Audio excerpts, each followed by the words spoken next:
Looker समाचार का दूसरा अध्याय 15 पद से लेकर आज का ठहराया पाठ लुका की इंजिल का दूसरा अध्याय 15 पद से लेकर 20 पद। जब स्वर्गदूत उनके पास से स्वर्ग को चले गए तो गडेरियों ने आपस में कहा, आओ हम बैतलहम जाकर यह बात जो हुई है और जिसे प्रभु ने हमें बताया है देखें। और उन्होंने तुरंत जाकर मरियम और यूसुफ को और जर्नी उस बालक को पढ़ा देखा। इन्हें देखकर उन्होंने वह बात जिस बालक के विषय में उनसे कही गई थी प्रकट की। और सब सुनने वालों ने इन बातों से जो गडेरियों ने उनसे कही आश्चर्य किया। परंतु मरियम ये सब बातें अपने मन में रखकर सोचती रही और गडरी जैसा उनसे कहा गया तो वैसा ही सब सुनकर और देख कर परमेश्वर की महिमा स्तुति करके लौट गए। जब 8 दिन पूरे हुए और उसके खतने का समय आया उसका नाम यीशु रखा गया। स्वरूप देखने आया। आयु का प्रेम पिता, हम तेरे वचन की ओर मुखातिब होते हैं और जो भी तू अपनी बातों को रखना चाहता हमारे मन को हम तैयार करें। को जगह दे और तुझे ही अपने जीवन का फायदा परमेश्वर अपना मालिक क्रूस पर स्वामी का तुझे ही बता थोड़ी देर साथ मसीह में जो पहुंचना मंडली के साथ बैठ जाएंगे।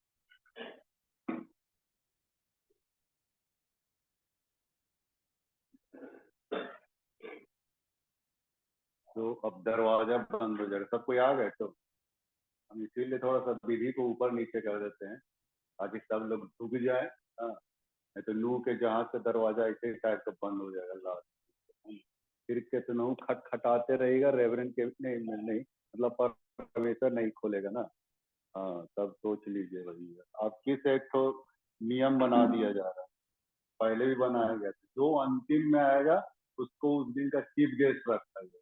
ठीक है, तो आप लोग सब टोले रहिएगा कौन अंत में आ रहा है।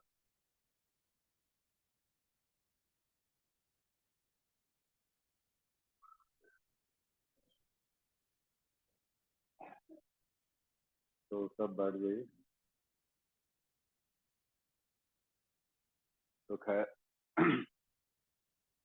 हम इससे पहले कि हम लोग वचन में जाए मैं माफी चाहता हूँ। मैं जितने भी लोगों से मैंने गुस्ताखी की, जितने भाई बहनों से मेरे चलते मतलब उनको हर्ट हुआ या फिर कुछ ऐसा हुआ कि मेरे चलते उनको दर्द पहुंचा हो या फिर ठेस पहुंचा हो, तो उसके लिए मैं इस नए साल में माफी चाहता हूँ आप लोगों से।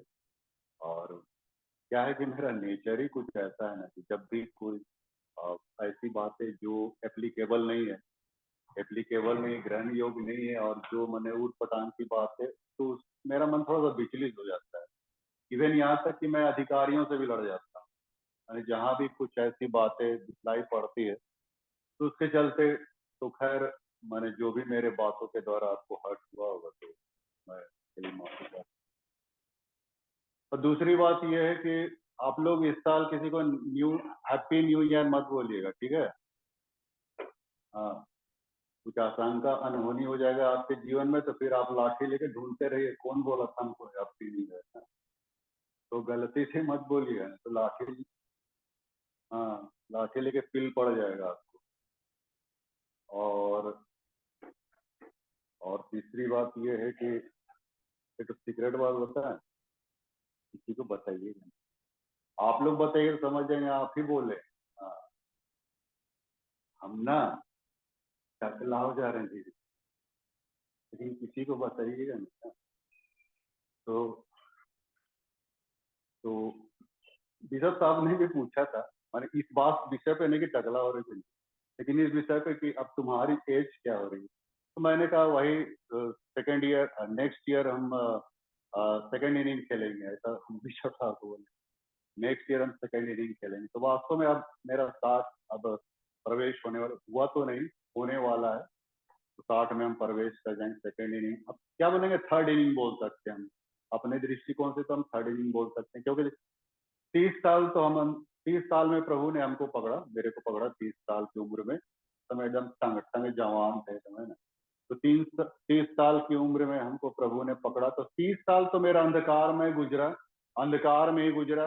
बाकी 30 साल अभी सेवकाई करते करते गुजरा। 30 साल 60 होने चला तो 30 30 60 हो गया है ना।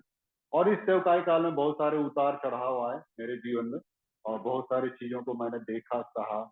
चाहे वो छोटानागपुर है, चाहे दुर्गापुर है, बहुत सारी जगहों में मैंने अपने आप को मैंने इस रूप में मैंने रखा। और बाकी हम आकलन भी लगा लिया हम कितने साल जिए हैं। अब जब 30 का आ रहा है ना, पहाड़ा या फिर जोड़, तो जाहिर है कि 30 साल हम और जिएंगे। अब परमेश्वर अपना गियर गियर चेंज कर देगा नहीं। अब 30 साल हमको कैसे और कड़वे अनुभव से गुजारता है। अब ये 30 साल, हम 90 साल की उम्र में मरेंगे, ठीक है। आप लोग जिंदा रहे तो पूछ लीजिएगा, जिंदा है पदरी, हाँ हजारीबाग में रहेंगे, वो पूछ लीजिएगा फोन कर। तो 90 साल की उम्र में मरेंगे। आप लोग कब बुरा किएगा, आप लोग को पता है? नहीं, एक एक आए थे एक व्यक्ति एक महात्मा के पास। तो बोले कि भाई मेरा जीवन बिल्कुल ही मतलब ये है, अ, बिल्कुल डिप्रेशन की स्थिति में, तनाव की स्थिति। हम माने कैसे हम जीवन को जिए जिससे कि खुशहाली हो, समृद्धि हो, या फिर अपने जीवन में। तो महात्मा जी बोले कि आप जिस दिन मरने वाले हैं, उसके एक दिन पहले आप बिल्कुल एकदम शिद्दत से जिए, ऐसे करते बोले। आप जिस दिन मरने वाले हैं ना, उसके पहले दिन तक आप बिल्कुल शिद्दत से जिए। हाँ, तब आप एकदम बिल्कुल खुशहाल रहिएगा, है ना। बोला क्या बेवकूफी जैसी बातें करते हो, अब व्यक्ति बोला क्या, अरे कैसे पता है कि हम किस दिन मरेंगे? बोला हाँ, यही बात मैं कहना चाहता हूँ, आपको पता नहीं कि आप किस दिन मरेंगे। आप आज के जीवन को ऐसा जिए कि वो मने आपको ऐसा लगे कि कल मैं मरने वाला। तब आप जो जीवन जो जिएगा बिल्कुल बिंदास, बिल्कुल शिद्दत से, वो आपका जीवन बिल्कुल खुशहाल जीवन, है ना। दूसरों की सेवा करना, दूसरों के प्रति भाईचारा रखना, दूसरों के प्रति एकदम मतलब ट्यूनिंग सही रखना, है ना। ऐसा आप डेली कीजिए, है ना। मैंने ऐसा सोच के कि आप कल गुड़कने वाले, हाँ, मरने वाले, तब आप एकदम सुंदर जीवन जिएगा। तो आप लोग भी ऐसा ही कीजिएगा नहीं। मैंने अब तब हम हैं, उठा लिए जाएंगे, इसके लिए इससे पहले कि हम उठा लिए जाएं, है ना, मर जाए, कब्र में चले जाएं, तो आप एकदम आज के दिन को पूरी शिद्दत से जिए, ठीक है। आज के नया साल का यही प्रोग्राम है क्या, ठीक है। तो हम लोग ये माने उम्र की ओर हम लोग जा रहे हैं, और हम लोग इस रूप में हम लोग को दिन, इसीलिए मैं जो पॉइंट में जा रहा हूँ, ये गड़ेरिए वाला बात नहीं बोल रहा हूँ। मैं पॉइंट में जा रहा हूँ, ये भजन संहिता 90-12 को, उस पे मैं यहाँ पे बताने जा रहा हूँ। भजन संहिता 90-12 में लिखता है, दाऊद कहता है कि मुझे अपने दीन गिनने की समझ दे कि हम बुद्धिमान हो जाए, है ना। अभी हम दीने के हम बतिया रहे थे, एज, आयु। हाँ, हम ऐसे ही हवा में थोड़ी मारते हैं बाबा। हाँ, ये सोच रहा है कि पदरिया सिर्फ फेंकते रहता है, नहीं, फेंक नहीं रहेगा। हम एज, डेट और दिन और तारीख और समय को हम यहाँ पे नियुक्त कर रहे हैं, मतलब कैसे हम लोग को। तो दाऊद कहता है कि हमें दीन गिनने की समझ दे कि हम बुद्धिमान हो जाएं। आप बोलिए कि हम बुद्धिमान नहीं है, हमको दिन गिनने नहीं आता, 1 2 3 4 पर, है ना। सोमवार मंगल बुध जनवरी फरवरी मार्च 2021 22 23 24, हमको तो आता है दिन गिनने। तो फिर क्यों ऐसा बाइबल में लिख रहा ये दाऊद की हमें दीन गिनने की समझ दे कि हम बुद्धिमान हो जाए? नहीं मित्रों, बहुत टिपिकल चीज है मित्रों। ये दिन, डेट, तारीख, ये जो कुछ भी परमेश्वर ने बनाया है, हमारे खातिर बनाया है। लेकिन हम इस दिन को कितने दिन तक जीते हैं ये मायने नहीं रखता है, लेकिन कैसे जीते हैं ये मायने। कितनी हमारी आयु होगी, कितनी हमारी उम्र होगी, इस पर आप ना जाए, लेकिन कैसे इस जीवन को जो दिया है परमेश्वर ने, उस जीवन को हम कैसे जी रहे हैं, वही काउंटेबल होगा भाई। आप कितने 90 100 साल है ना, भजन संहिता में क्या लिखता है, तुम बल के कारण 80 90 100 भी पूरा हो जाओ तो हो कोनो फायदा नहीं। आदमी लोग काजू बादाम पिस्ता खाता के एकदम, है ना, 80 90 100, है ना, चेहरा पे डेंटिंग पॉइंटिंग करके पूरा एकदम जवानी दिखलाता है। और लेके टाए टाए फिर, है ना, फिर घूम फिर के वहीं पे आना है आदमी। 2 फीट का कबर है भैया, है ना, वहीं पे घुसेंगे हम लोग सब कुछ। तो दिन तारीख समय सब एकदम बिल्कुल मुकर्रर की गई है ना हर एक के लिए। तो इसको हम लोग को ख्याल करना चाहिए। पुस्तक को मैं पढ़ रहा था, एक फ्रेंच उपन्यासकार, फ्रेंच उपन्यासकार, उसका नाम था मार्क, मार्क क्या रहता था, टाइटल हम भुला रहे हैं, मार्क्स नाम था उसका, फ्रेंच उपन्यास का। इसने एक तो बड़ा बात को कहा था उसने कि अगर, मैंने पहले भी कहा, एक साल की अहमियत अगर किसी से जानना है तो उस छात्र से पूछे जो फेल हो। आजकल तो खैर गवर्नमेंट फेल नहीं करती है, लेकिन जो एक साल फेल हो गया, जो छात्र फेल हो गया परीक्षा में, वो एक साल उसका मैंने वो यूं ही चला गया ना, ऊपर से और एक साल उसको उसी क्लास में बैठना पड़ेगा। पहले के हम लोग के जमाना में वही, मैंने फेल हो जाओगे तो फिर उसी क्लास में। आज के गवर्नमेंट में, आज के डेट में तो गवर्नमेंट पास। तो ये फ्रेंच उपन्यासकार बोले थे मार्क्स ने कि एक साल की अहमियत अगर जानना तो छात्र से पूछो जो फेल हो गया। एक महीने की अहमियत उस स्त्री से पूछो जो गर्भवती है लेकिन समय से पूर्व ही अपने बालक को जन्म दे। एक महीने की अहमियत क्या होती है, इम्पोर्टेंस क्या होती है, समय से पहले ही बालक जन्म, उस स्त्री से पूछो। एक घंटे की कीमत उस प्रेमी जोड़े से पूछो जो पास में बैठा। एक एक घंटा कब गुजर गया, एक घंटे की कीमत उस प्रेमी जोड़े से। एक मिनट की कीमत उस यात्री से पूछो जो उसके हाथ के सामने से ट्रेन निकल। एक मिनट का वैल्यूएशन क्या होता है उस पैसेंजर से पूछो जो उसकी आंख के सामने से ट्रेन निकल रहा है। और एक सेकंड की कीमत उस धावक से पूछो, स्प्रिंटर से पूछो जो एक सेकंड के 100वें भाग में वो गोल्ड मेडल से बना। ऐसा आप खुद देखते होंगे, टाइमर जब चलता है तो एक सेकंड का भी, उसका भी पार्टीशन है, बताइए, उसका भी मेरे भाग है।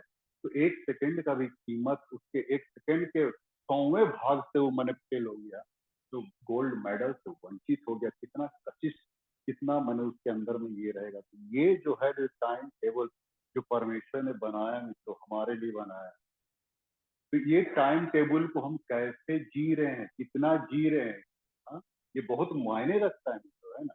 मायने रखता है, इसीलिए वहां पे लिखता है, दाऊद कहता है कि हमें दिन गिनने की समझ दे कि हम बुद्धिमान हो जाए।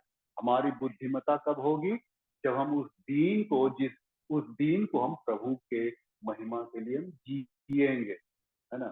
तब हमारा वो दिन सफलीभूत होगा। मूसा को देखिए ना, मूसा फिरौन का बेटा कहलाया, बताइए, है ना। फिरौन राजा का बेटा, मिस्र देश का राजा का बेटा फिरौन, उसका बेटा कहलाया ये मूसा। और उसको सारी धनुर्विद्या और बहुत सारे शस्त्र शास्त्रों का ज्ञान सिखाया गया, उसको घुड़सवारी सिखाया गया, उसको हर तरीके से इतना परिपूर्ण और निपुण किया था ना कि पूछिए मत, कहना चाहिए ना मूसा को ऐसा। लेकिन बाइबल क्या था, इब्रानी 11:25 में क्या लिखा है कि पाप में सुख भोगने की अपेक्षा उसको परमेश्वर के लोगों के साथ दुख उठाना उसको कहीं उत्तम लगा। देखिए, दीन की कीमत किसने, मैंने उसको पहचाना, दीन को, समय को मूसा ने पहचाना। अरे महल में इतना साल जीने की अपेक्षा हम इसराइलियों के साथ 40 साल की यात्रा, मैं बियाबान जंगल रेगिस्तान में मैं चलना माकूल समझता हूँ बनिस्बत कि हम उस महल में हम रहें। और ये सही बात है मित्र, मूसा ने बहुत बड़ा एक तरह का डिवोटी, एक समर्पित जीवन को जिया मित्रों।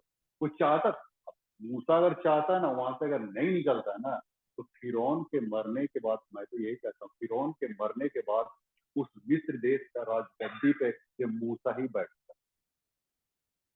पूरा इसके पास पूरा चांसेस था कि मतलब वो मिस्र देश का राजा, प्रधानमंत्री और फिरौन का पोस्ट को हासिल करे। बावजूद इसके उसको अपने लोगों के लिए, परमेश्वर के लोगों के लिए दुख उठाना उसको कहीं उत्तम लगा।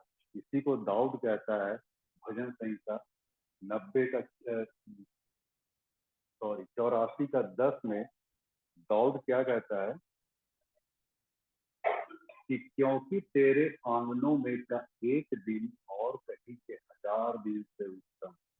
दुष्टों के डेरे में वास करने से अपने परमेश्वर के भवन की डेवड़ी पे रहना मुझे ज्यादा भाता है। ये तो दाऊद कह रहा है, तेरे आंगनों में का एक दिन, है ना, परमेश्वर के बरामदा में रहना और कहीं के 1000 दिन से उत्तम, है ना। कितना भी महल और कितना भी ये में रहे, अटलाटिकाएं, है ना, बुरा ये सारी चीजों में, है ना, बिल्डिंग्स में ये वो मैंने वहां पर सुख भोगे, लेकिन दाऊद कहता है कि नहीं, तेरे आंगन का तेरे आंगनों में का एक दिन और कहीं के 1000 दिन से भी उत्तम है। दुष्टों के डेरों में वास करने से अपने परमेश्वर के भवन की देहुड़ी पर, देहुड़ी माने बरामदा, बरामदा पे खड़ा रहना आपको आगे आता है। तो आप लोग क्या खड़ा रहना पसंद करेंगे या फिर आप मतलब ऐशो आराम की जिंदगी को बसर करना चाहें? माने बड़े बड़े महल, बड़े बड़े जितने भी बड़े बड़े महल होते हैं, जितने बड़े बड़े ये तो उन लोग को उतना ही परमेश्वर से वो लोग दूर रहता है, जानते हैं। जितना गरीब लोग जितना परमेश्वर के निकट रहता है ना, उतना अमीर लोग नहीं रहता। इस चीज को तो मैं बचपन से देखता है, इसीलिए मेरा मैंने पहले भी कहा था कि मेरी जो परवरिश जो हुई ना, कहना चाहिए सब वही ठेला वाला, कुल्ली, कबाड़ी, चोर, चक्का, पॉकेट मार, सहना सहना, ऐसे ही लोग के सामने सब। इसीलिए मैं ग्राउंड लेवल पे मैं जानता हूँ ग्राउंड लेवल का क्या होता है, ग्राउंड लेवल से मैं उठा हूँ, इसीलिए मैं उन लोग को मैं सराहता हूँ, समझता हूँ, जानता हूँ। लेकिन बड़े बड़े लोगों को ना, हमको इसीलिए हम बड़े बड़े सोसाइटी में हम नहीं जाते, आप कभी ज्यादा नहीं देखते, इसीलिए बड़े बड़े लोगों से बात करते, तो छोटे तबके के लोग, मध्यम वर्गीय लोगों से बात करते हैं ना, वो हमको अच्छा लगता है उन लोग से बात करते। नहीं तो बड़ा लोग कहीं जाएंगे तो फिर भैया बहुत सारा उसको मेंटेन करना पड़ता, नहीं कालीन में चलना, फिर ये वो बैठना उठना, दुनिया भर का मेंटेनेंस करना पड़ता, अपने आप को वो ऐसा क्रिएट करना पड़ता, नहीं। तो कहना चाहिए कि मतलब जहां तक हो सके आप लोग ग्राउंडेड फ्लोर में रहिए, है ना। ग्राउंड मतलब जमीन में ही रहिए, परमेश्वर के भवन के देवड़ी पे रहिए, वो ज्यादा बेहतर होगा। इसीलिए तो आज के डेट को मैंने परमेश्वर बनाया। आज कौन, आज तो संडे नहीं है, लेकिन कल तो संडे था, लेकिन कल तो एकदम गीने चूने लोग आए थे। खबरदार रहिएगा मित्रों, परमेश्वर ने दिन को बनाया है ना, और क्या बोला, अच्छा है ना। हर दिन अच्छा है, उसको हम लोग टाइम टेबल को, समय को, दिन को, अवधि को हम लोग आज ही ये लोग क्रिश्चियन लोग मतलब दिन को मतलब शकुन और अपशकुन मानते हैं, हाँ? ऐसा भी होता है, नहीं नहीं नहीं नहीं, इस दिन में हम शादी नहीं रखेंगे, अपशकुन। अरे भैया आपको कौन बोला है अपशकुन? जब परमेश्वर हर दिन को बनाया और क्या कहा, अच्छा है, क्या बोला, अच्छा है, तो फिर हम कौन होते हैं कि किसी दिन को खराब बोलने वाले? नहीं तारीख में, नहीं उस तारीख की, सब मैंने क्रिस्तान लोग का भी दिमाग पछता नहीं। इसका मतलब है कि हम लोग परमेश्वर के भवन में नहीं खड़े हैं, है ना, परमेश्वर के डेवड़ी पे हम लोग नहीं। नहीं, परमेश्वर ने सब दिन को बनाया, अच्छा है कहा, तो परमेश्वर को सबसे पहला स्थान दे मित्रों, है ना। सबसे पहला स्थान, आप गौर कीजिए सृष्टि के समय, मैंने पहले भी कहा था, बहुत सारी चीजें मैंने वो रिपीट होते जाती है। सृष्टि के समय भी परमेश्वर ने जो बनाया, कितने दिन में बनाया,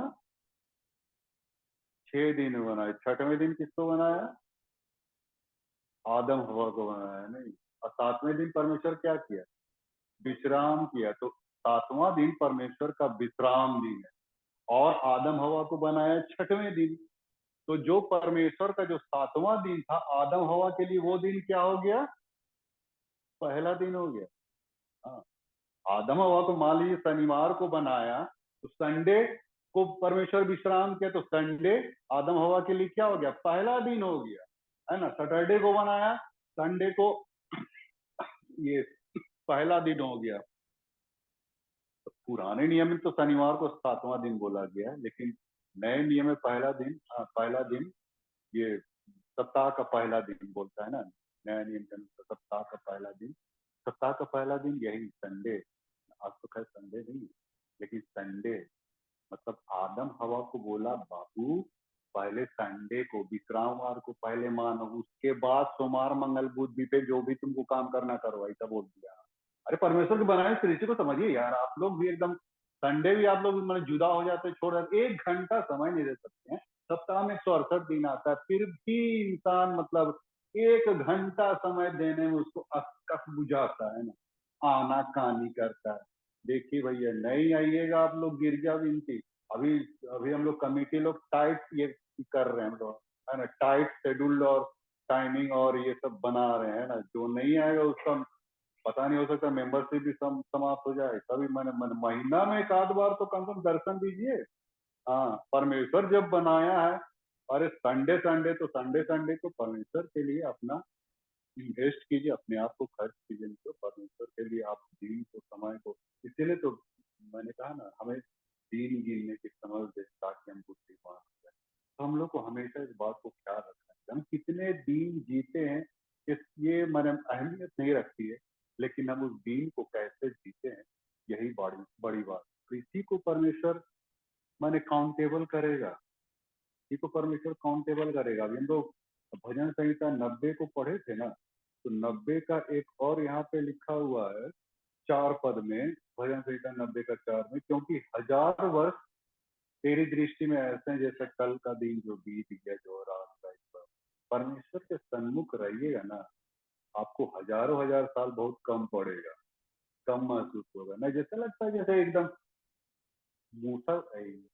पतरस कैसे बोल रहा था देखिए, जब यीशु का रूपांतरण हुआ था और मूसा एलिया दिखाई दिया, तो पतरस क्या बोलता है, अरे प्रभु है ना, ये पर अगर हम लोग टेंट उंट गाड़ दे तो है ना, पड़ा उड़ा छावनी उनी का कत्ते सुंदर लग रहा है पतरस वाले ने एकदम।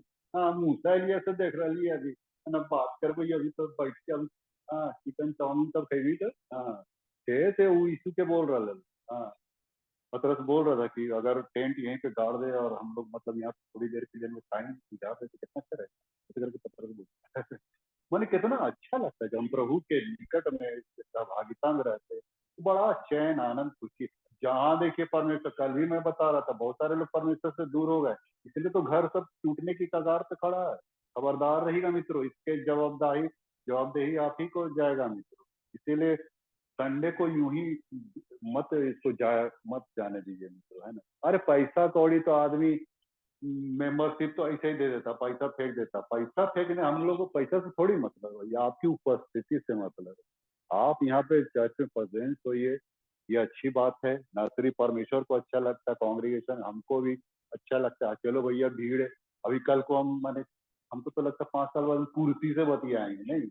हाँ, कुर्सी सबसे बतियाएंगे, इसका मैंने टाइट का नहीं। प्रभु बोला 1000 वर्ष तेरी दृष्टि में से कल का दिन बीत गया। तो दूसरे पत्रस को आप पढ़ी ना, वहां क्या लिखता है, दूसरे पत्रस तीसरे अध्याय में 8 पद में लिखता है, हे प्रियो यह एक बात तुमसे छिपी ना रहे कि प्रभु के यहाँ एक दिन 1000 वर्ष के बराबर, 1000 वर्ष एक दिन के बराबर। यहाँ भी वही चीज लिखा है मोटा मोटी, है ना। हे प्रियो यह एक बात तुमसे छिपी ना रहे कि प्रभु के यहाँ एक दिन 1000 साल से जीने की अपेक्षा, मतलब वो एक दिन आप जो बिताइएगा प्रभु के साथ, वो ज्यादा सुखमय और सुखद रहेगा, है ना। और 1000 वर्ष एक दिन, सामरी स्त्री भी थोड़ा सा पल बिताई कि नहीं, इतना उसके अंदर खुशी शांति भर गया ना कि पूछिए मत, है ना, पूछो मत उसका खुशी शांति। तो यहाँ बोलता है कि 1000 वर्ष एक दिन के बराबर है और एक दिन 1000 वर्ष के बराबर। इसीलिए ना परमेश्वर, आप देखिएगा तो काउंटेबल कीजिएगा ना, सृष्टि से लेके नूह के समय तक 2000 वर्ष बीत गया, है ना।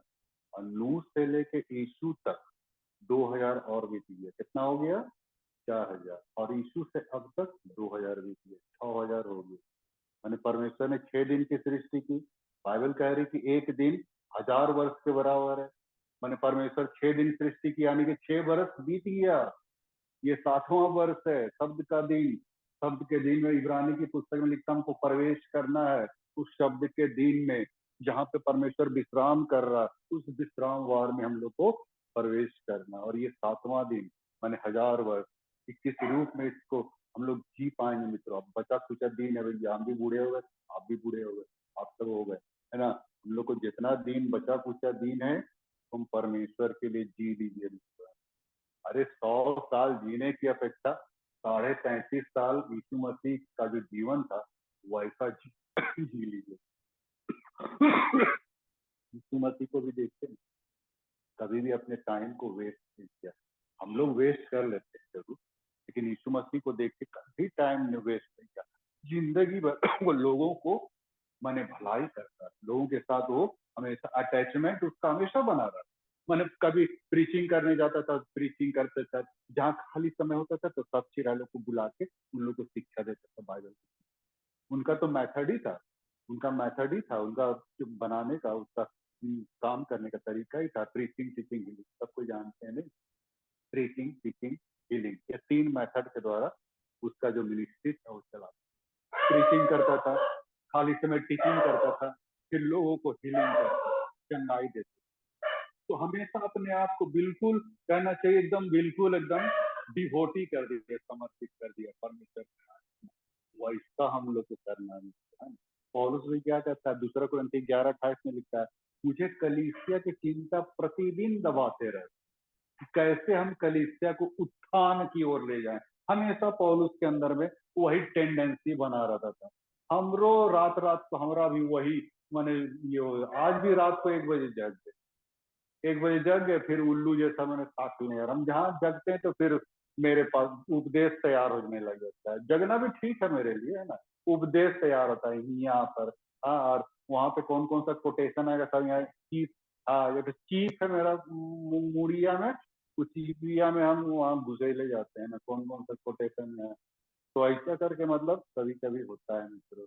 तो हमेशा दिन रात हमको मैंने तंग करती है, कलीसिया की चिंता प्रतिदिन दबाती है, जो पौलुस कह रहा है ना, वो चीज मेरे अंदर भी मैंने पाई जाती है। हम कंपेयर नहीं कर रहे बाबा, ऐसा मत बोलिए। हम घमंड उमंड मेरे अंदर अब भाई पहले था, लेकिन प्रभु ने समय की पूर्णता में बदल दिया, और अब जो जीवन जो जीना है तो जीना है, तो आप लोग भी जिए मित्रों, है ना, जिए, खाइए पिए कुछ भी कीजिए, लेकिन हाँ प्रभु को महिमा देने के लिए अपने आप को हमेशा इन्वेस्ट करते रहिए। तो जितना दिन अब बचल कुचल है उसको आप परमेश्वर के लिए जी लीजिए मित्रों। कहिया प्रभु का आगमन होगा हम नहीं कर सकते भैया, छोड़ दिए जाएंगे। बाइबल कहते हैं 1000 वर्ष का महाक्लेश आरंभ हो जाएगा, वो शुरू हो गया तो अभी युद्ध चल रहा है।